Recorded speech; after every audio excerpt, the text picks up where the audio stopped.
Good morning, Whitehead Wildcats. Buenos dias, Whitehead Wildcats. You may notice that my partner is not sitting next to me. That is because we are going to try something new today for Theater Thursday, and she is going to hold the book up nice and close to the camera.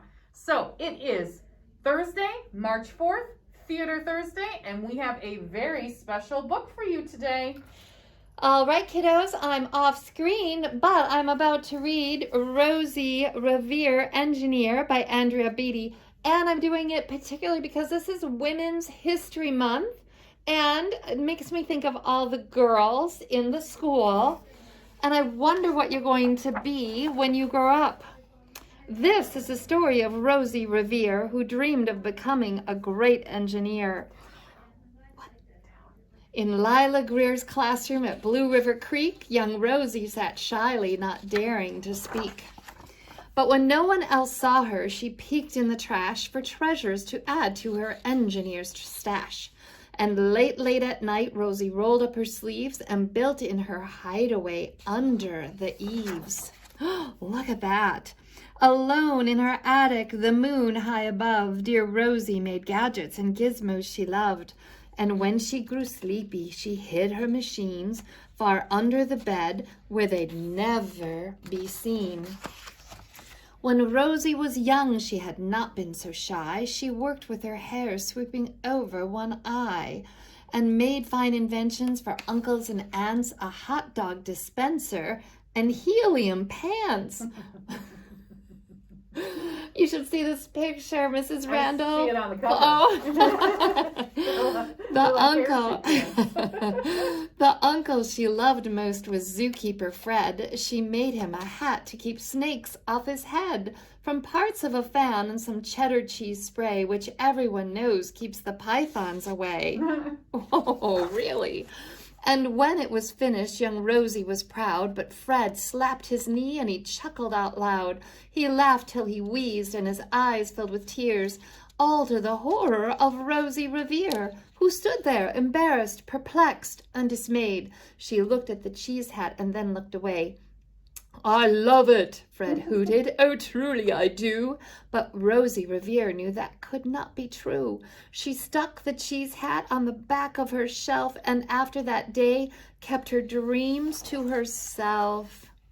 And that's how it went until one autumn day her oldest relation showed up for a stay. Her great-great-aunt Rose was a true dynamo who'd worked building airplanes a long time ago. She told Rosie tales of the things she had done and goals she had checked off her list one by one. She gave a sad smile as she looked to the sky. "The only thrill left on my list is to fly. But time never lingers as long as it seems. I'll chalk that one up to an old lady's dream." That night, as Rosie lay wide-eyed in bed, a daring idea crept into her head. Could she build a gizmo to help her aunt fly?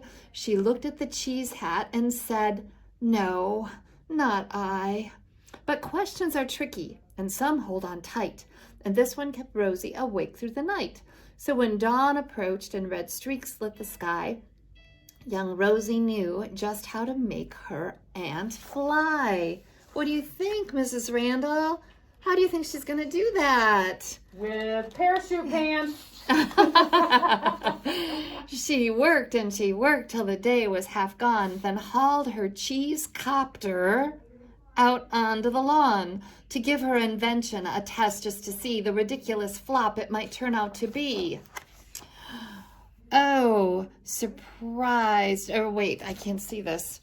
Oh, strapped into the cockpit, she flipped on the switch. The Hello Cheese copter sputtered and twitched.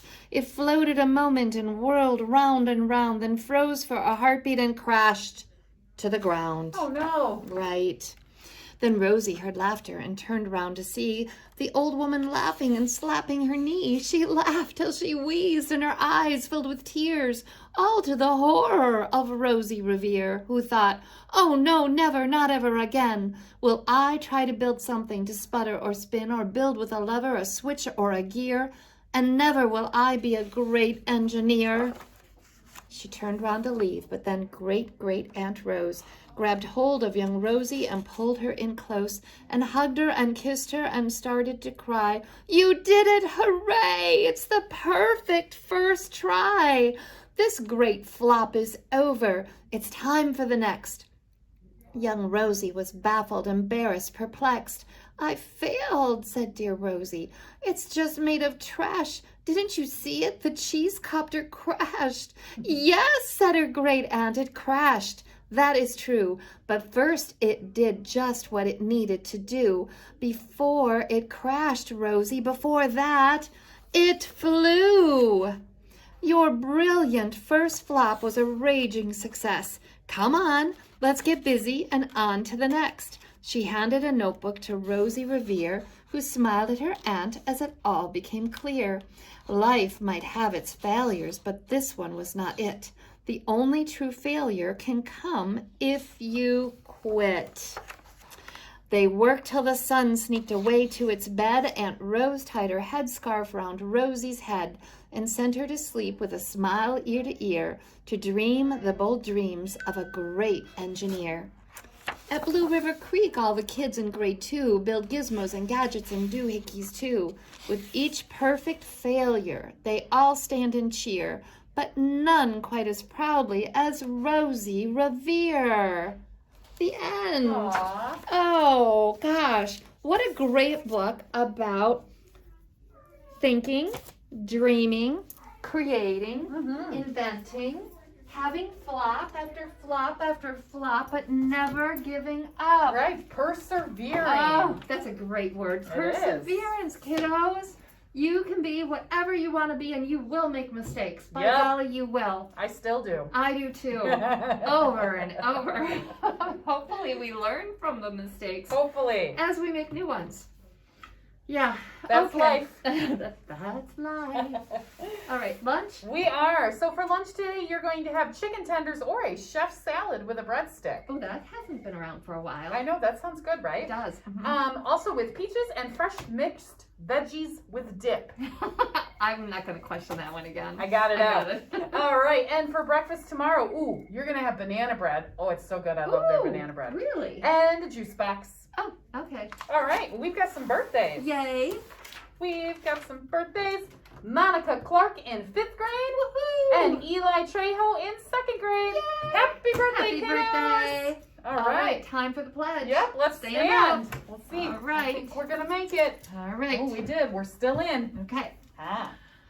I pledge allegiance to the flag of the United States of America and to the republic for which it stands, one nation, under God, indivisible, with liberty and justice for all.